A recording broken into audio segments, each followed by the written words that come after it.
All right, let's discuss all these developments now with Nelson Wong, Vice Chairman of the Shanghai Center for International Studies. Nelson, great to have you on the program with us. First off, what's your immediate reaction to the U.S. and Iran agreeing to pause hostilities? Does this all come as a surprise to you?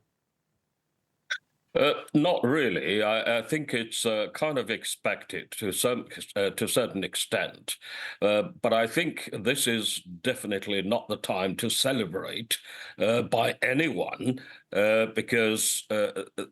First of all, this is only an agreement Down on the boats between the late two Thursday countries, night. the U.S. An and American Israel, F-15 fighter jet went down deep inside enemy territory. to reach a Interesting. ceasefire for While 2 weeks only, participating in Operation and Emissary, the we CIA really don't knows know what the that many negotiations is going to think turn UFOs out. might be Actually, classified, in which of case I'd course, have to put him in Trump has jail if he said talks about that it.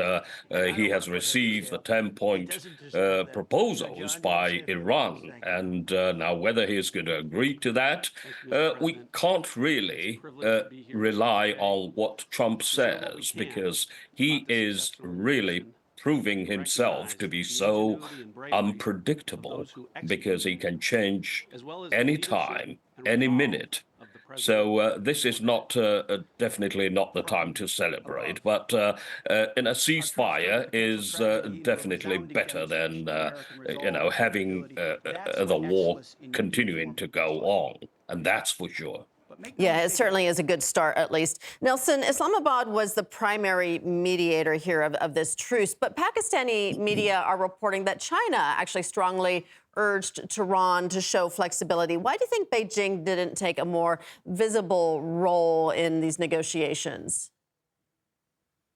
Now, first of all, I don't see any official announcement by the Chinese government that China is actively involved in calling Tehran to come to the negotiation table, but China's position to call for dialogue and peace is always been there, and it's from day one, actually. And China has also sent out a special envoy over the last month, traveling around the region, talking to different parties, trying to, convince people to come back to the negotiation table. I think I wouldn't be surprised that China has, contributed to the effort. But it's not only China, as I've read in the news announced by Pakistan, that other countries, including Egypt, were also involved. So I think whatever the case, all efforts to try and bring the parties to the table should be appreciated. But of course, we should all thank Pakistan for its leading role in this process. Right, absolutely. Nelson, it was just yesterday China vetoed a UN resolution to use force to reopen the Strait of Hormuz and called out U.S. and Israeli aggression. What weight do these statements carry, especially coming from Beijing? Well, not only China, but Russia as well. Both Russia and China have vetoed this resolution or proposed resolution. I think China, has all the right to do what it does, actually, because the position that China takes is quite clear all along, because this is a war of choice. It's not a war of necessity. And it's actually the US and Israel that have pulled the trigger to start the bombing in the first place. So I think, there is nothing wrong with China doing what it is doing at the UN, because China does hold this veto power at the Security Council. So that's, a fact that we have to accept. Well, Iran is calling the ceasefire a victory. Washington seems to be backpedaling, saying that Tehran's conditions are an acceptable start to negotiations. So Tehran has this 10-point plan. Can peace talks even go forward, though, if both sides hold such vastly different positions? Well, this is kind of expected to a certain extent, because in a situation like this, everyone is claiming victory. We've also heard Trump saying that the U.S. has achieved more than it expected.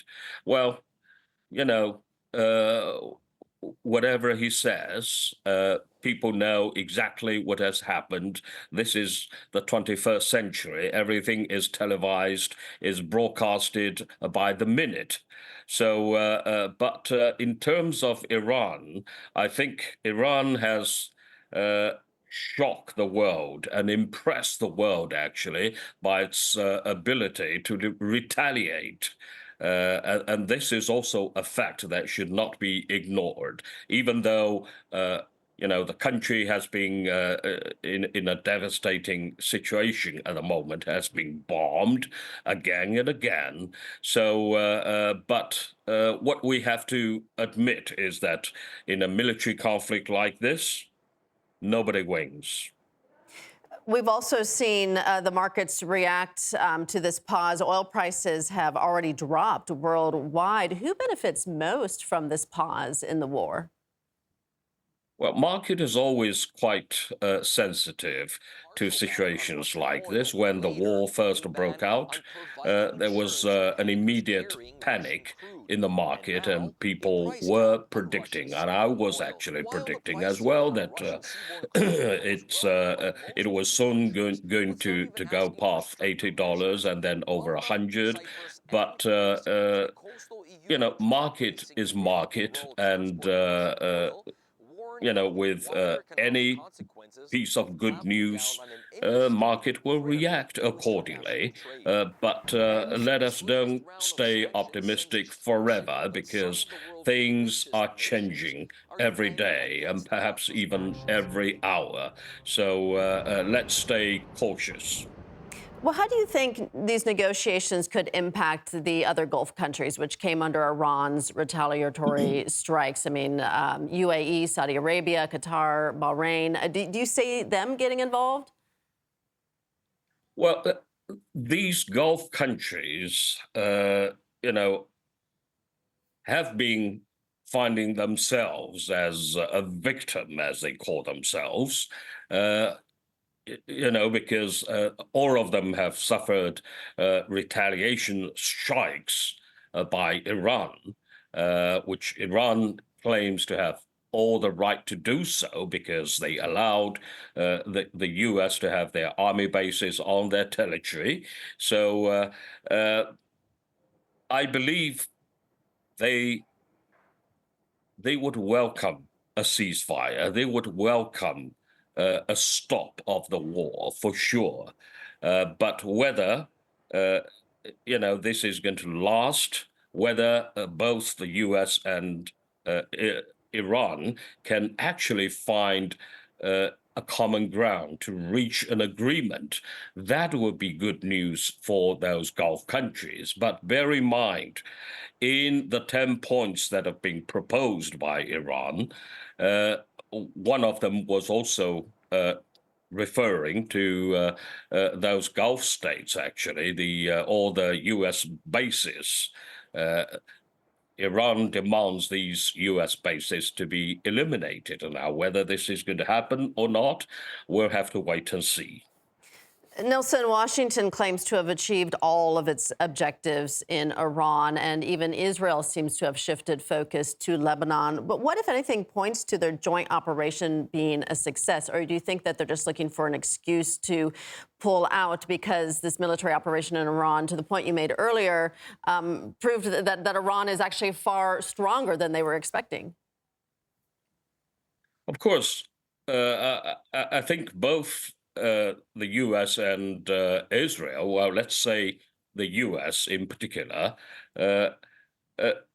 should have admitted that they have miscalculated the target, actually. They took Iran as the opponent, and they started to bomb Iran, hoping that it will the war will, or the attack will penalize Iran just like that. But they apparently have made a mistake, because Iran is not Iraq, is not any other country. It's one of the largest countries in the Middle East, in the region, and it is, even Trump himself admitted that this is a civilization. It's a country with a long history, and it's in terms of its terrain, it is also quite different than any other country. So that's why, the U.S. Really have difficulty in making up their mind to launch ground troops or to send ground troops into Iran. So yes, I mean, Iran has proven itself to be a very strong adversary at this time, and I think the world have been taken to some degree by surprise. The post that Donald Trump made on Truth Social was extremely forceful, where he was threatening the end of the civilization. Many people were convinced a nuclear attack would follow. I myself thought, what world are we going to be waking up to today? I'd like to hear, what was China's reaction given Beijing's long-standing commitment to the norms of international law? Well, first of all, I think there are several points we need to touch upon. First of all, China's position has been clear from day one that this war against Iran is definitely in violation of international law, because this is an unprovoked war. So that's for sure. And secondly, in terms of China itself, yes, China has vested interest in the region. China imports a lot of oil from the region, from the Gulf countries, from Iran, and with Iran, China even has a 25-year agreement, actually. So yes, the vested interest of China in the region is apparent. In the meantime, China has also made a lot of investments in the Gulf region through the Belt and Road Initiative, mostly in infrastructure projects. So destabilizing this region is definitely not in the interest of China. That said, as a big country, China's response has been very restrained all along, but its position has been quite clear, and also, has been quite straightforward, which is to call for ceasefire, call for stop, call for coming to the negotiation table. So we did see several other countries join Pakistan in mediating the ceasefire in this war. So it makes sense that we would likely see other countries as well help with the mediation in a long-term or permanent ceasefire. How do you think that this could benefit or complicate things, both for Iran and the U.S.? Well, I think all the effort that have made the parties coming to the negotiation table should be appreciated, and is also quite complimentary, actually, because, with countries like Pakistan taking the initiative, because it has communication channels with both sides, or always many sides actually involved in this conflict. So Pakistan's effort, and also the effort of other countries contributing to the process, should be definitely appreciated and respected. All right, we're going to leave it there. Vice Chairman of the Shanghai Center for International Studies, Nelson Wong. Nelson, great to have you on as always. Thank you. Thank you.